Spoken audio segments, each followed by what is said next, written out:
You're very welcome here today. Thank you so much for giving up your time. For the benefit of our viewers, I wonder if you would just introduce yourself and give us a little bit about your role and the organisation in which you're involved. I'm Eileen Kennedy and I'm the Secretary of Tipperary Hospice, and the organisation is 30 years this year. And it's a voluntary community group, a limited company, and we solely run on fundraising from the community. Okay. Our main aim is that anybody who's been given a life-ending diagnosis, that they're not allowed to walk that journey on their own, and that we provide the services and help them to make that journey a little easier. And we also support their family members. Okay. Yeah. And so can the family and the person who's been given the life-ending diagnosis, can they all avail of the services? Absolutely. We provide the InHome Care service, it's called firstly, and it's when a person every family likes their member to die at home in respect and dignity.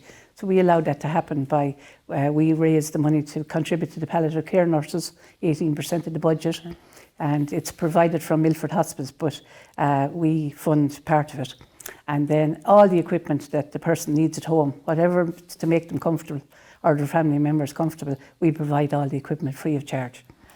So it's a huge undertaking, but it's absolutely a privilege to allow and to show the kindness where people can grieve together and they can spend their last time together in comfort and respect. Okay, and so then you had mentioned about the centres then that are around the place when we were chatting earlier. Where are they all based around the county? We have 3 cancer care projects, cancer care centres. The first one is here in Thurles, in Sure Haven it's called, and the name came from a haven beside the shore, where people could step away from their diagnosis and have nice things done to them, like alternative therapies. And we have a group of volunteers that provide their time to do counselling and support. And we have a manager, a director of services. We have 3 staff altogether. And we have a director of services who provides information, and she organises then all the counselling supports. And the same in Nina, we have a director of services, and we own the house in Nina. And we provide again all the alternative therapies, the support and the information for people. And in Roscrea we have an outreach centre where one of our staff goes to Roscrea and provides the service. Okay, so as much support as can be given within the community. Absolutely, it's to take it away from the medical model. Yeah. Because people, when they get a diagnosis of either cancer or another illness, it's very frightening and fearful. Oh, so in actual fact, more than a cancer patient, but someone else who has a diagnosis. Yes, well, yeah, if there's a life-ending diagnosis in it, which normally there is, it's important that they have proper support and a professional service, and that's what we're delighted to provide. Okay. So it's very inclusive. Very inclusive. Yes. And say, how can people, I suppose, attend, contact you, find out what they can? Well, first of all, the services is freely available, and we don't charge anything for our services, and it's for all the people in our Tipperary. And everybody's included, all backgrounds. There's no distinction, and what they can do is pick up the phone to one of our 3 centres, which is on the video, the details, and they speak to our centre managers, who will invite them in and make them comfortable and show them what we have to offer. Okay. And we have our board member Leila Kelly, who provides the home care team. And it can all be arranged for people. There's a lot of referrals from the doctors and from the oncologists and from community people or family members, because I think that's the bit that's extra. We actually provide counselling and support for family members as well. And we run different programmes that help people, like mindfulness or yoga or relaxation, or there's a Thrive and Survive programme from the National Cancer Programme, which we have facilitators that help people to actually to live with their condition and to help them to move on from it a bit. Okay, so that there's quite a huge range of support for people from every aspect. Absolutely. And you say it's the moving away from everything, I use the word medical, but that it's a more relaxed approach and yet very supportive. Yes, and it's all done from compassion and from empathy and respect and dignity. Okay, which is lovely. Yeah. You did mention as well there about the fundraising, that you have to raise a certain amount of funds. How much do you have to raise every year? This is the big bit, 400,000 every year. We don't get any state funding. Actually, last year through COVID was the first time that we got some money from the government. So we have to raise 400,000 every year. And it's enormous, the goodwill that's out there and the amount of fundraising that goes on for us. And every year we meet the deadline. Okay. And we have done for the 30 years. So, and of course the budget goes up every year. Every year. But the fundraising is very important to us. And I'd just like to really thank the people at North Tipperary that have just kept us in being and keep us surviving with all the funds and generosity. And I suppose what they don't realise is that they're also supporting families and people who are just in their darkest moments as well. Absolutely, and I think we need to give a big shout out to our volunteers, because without our volunteers we just have 3 staff that are paid, but everybody else in the organisation, between board members and all therapists, are all giving their time freely. I didn't realise that. That's incredible. And that it's amazing. Yeah, when you come to the centre, we have a team of meet and greeters, so they're there to make the cup of tea and to just make the person comfortable. And the whole thing is that you're made comfortable on your journey, because it can get very lonely and very isolated and very toxic and sick when you're going through a diagnosis. So it's very important that the human connection and the positivity and just to let people know we're there. Yeah, and you mentioned as well about the counsellors, which I think is fantastic, that somebody can go and speak with someone who's in an environment where they really understand what you might be feeling or experiencing. Absolutely, and I'm actually a counsellor in Shorehaven here in Thurles, and it's so important, because people who are just been given a diagnosis, they're trying to mind their family members are trying to mind them, and nobody actually talks about what's actually going on.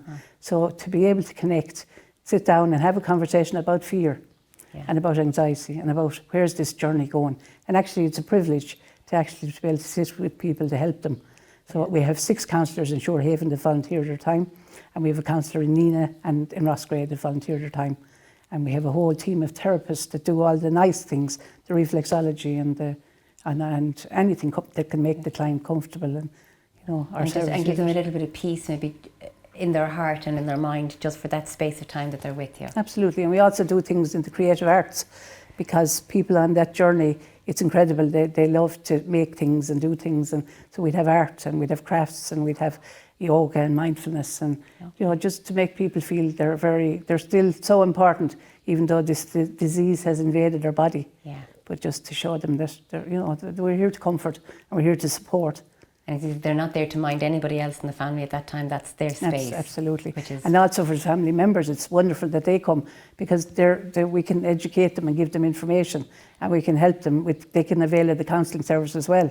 So that everybody is actually, whatever time is left after your diagnosis, that it's quality time, and that you do the things that are important, and you make the memories, and you make people comfortable. And between our service, between the centres coming, and then in the home care when it's got to the stage of end of life, we just make it possible that everybody is treated with respect and dignity, and they can die with very good grace.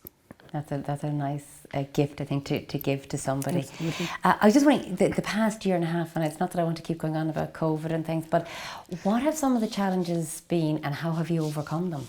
Yes, it was an enormous task in March of last year, 2020, when we started this journey, and the national guidelines were to close the centres.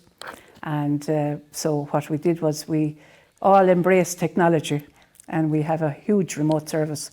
We still continue our counselling on Zoom. Wow. We still continue our classes through the ETB board. They've helped us to provide all our classes are still going on, and our brain prosthesis clinic is allowed to happen in person. So, and that was a big part of it. And the other side of it was our home care never stopped.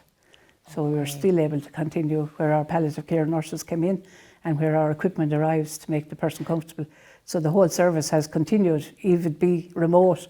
I suppose the biggest sadness was that all our volunteers, our meet and greeters, and they have been just left away because they can't come into the centre. Yeah. So the good news is that we're hoping now in July to September that we'll be back out there face to face and doing the connecting again. And so I suppose some of the services like the reflexology, and that they probably had to go on pause for the counselling was the only service. The information from the managers and the counselling was the only service that was allowed to continue, with the home care as well. And could people ring you during the last year and a half? And can they still ring and Absolutely. say... Our three, I have to say, I just want to thank our 3 staff. They're amazing. They were always amazing, but they've really amazing during COVID. They've been on the phone line non-stop for people. Anna Ryan in Thurles, and Lisa in Nina, and Catherine Harty in Roscrea. And they have made an enormous contribution. And above all, I'd like to say to Leila Kelly, our board member who volunteers to run the home care service. she's been an amazing lady all over the 30 years. And I'd just like to give a shout out and thank her sincerely. Yeah, because it's important to say thank you as well. Absolutely, isn't it, to people? absolutely. I suppose that the thing is, and it's fantastic actually, I suppose I should go back and just say, it's fantastic how you kept everything going as much as possible during COVID. And I would say that families gained so much from that, and to know they weren't totally left alone. Actually, it was very frightening because when people got a diagnosis this time, because they might have went to their first appointment and then they were left for months.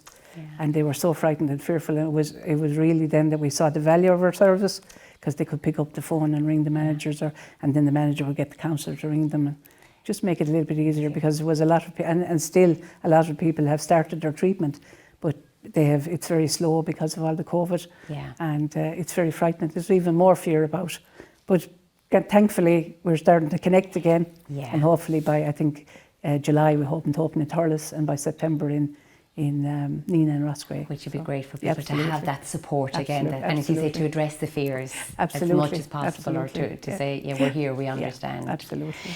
If you were to give any, I suppose, nugget of advice to people, or even if you want to put a request out for fundraising, would you like to do either? Absolutely. Well, I'd like to thank all the people, and the people that got very creative during COVID. They still managed to fundraise for us all over the North Tipperary. And I'd just like to thank them, and just to say keep up the work, because we're the next 400,000 is due shortly, so it's another year and another time to collect our money again. But the enormous goodwill, and I think I suppose the real difference is when people experience, when you've had a loss in your family, and we've walked the journey with you, that you want to come back and do something for us. So you're more than welcome to any type of fundraising. We'd more than welcome it. Welcome it, yeah. And have you a nugget of advice for our viewers? Yes, it's just to reassure and assure people you're not on your own. We're here to hold the hand, and we're here to walk. We're here to make your journey as comfortable as possible. We're here to provide the reassurance and the love and the kindness, and to help your journey be a little bit easier. And for the family members too, in particular, because sometimes when you're going through the medical thing, the family members get left out and they get frustrated. And so it's to know we're here for you too. And we're here to help you, so that the quality of time that's left in the person's life and in your lives is a very special and wonderful time. Okay. Eileen, thank you so much. It's a privilege, and it's a privilege to actually be the secretary in North Tipperary Hospice. And I'd just like to thank everybody that's involved in the organisation, because without the people, and without the people in North Tipperary, we wouldn't be able to operate. It's a lovely foundation of support. Absolutely. Yeah. Thank you so Lovely. much. You're welcome.